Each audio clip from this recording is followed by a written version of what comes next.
Okay, today we have Invictus Intense by Paco Rabanne. Notes include orange blossom, black pepper, malt, wood, black amber, and ambergris. Now this one is actually a little bit different from the original Invictus. Opening wise, it's much more of an amber, sort of marine, salty scent, and less of the citrus note that is so prevalent in the original Invictus. It still does have sweetness, but it's a much darker, and the citrus is more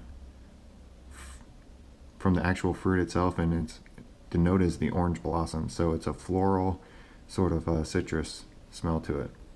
Now this, as I said, it's much darker, less sweet. It does have a woody profile and slightly boozy because it more like a whiskey because of the malt accord that is in the fragrance. And so even though this is a dark sort of a floral sweet, it is pretty unisex, even I would say even more so than the original. And as it moves along from the opening sweetness, it becomes more of the amber, pepper, sort of salty marine note, and then the woody undertones that are in it. So as it dries down, it does become more masculine, but it's still very unisex, almost in how it presents itself. Now, projection-wise, it's more of a moderate fragrance. It does start out strong and then tone itself down quite a bit. It's not a absolute beast like something like 1 million.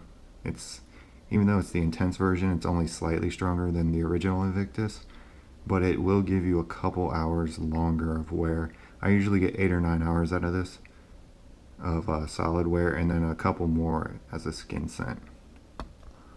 Now, one positive thing about this Invictus Intense is just how versatile it is. While the original felt more of a spring summertime scent, this one will work in pretty much every season, from very warm to, I've been wearing it out when it's pretty cold outside, mid 40 degrees, and it works perfectly. It's also a great casual scent, but it can obviously be used for like other Paco Rabanne colognes out at the club or on dates. And it's a very pleasant scent. It does have a certain amount of sexiness to it from the sweet sort of citrus notes, and then the just the warmth of the amber. When compared to the original, I do prefer this intense version over the original Invictus. I think it's much more refined, much more interesting.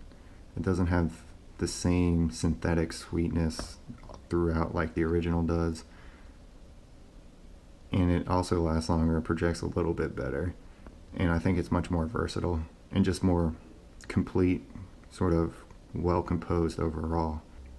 So I would rate this as a buy, as long as if you like the original Invictus, you'll probably like this more.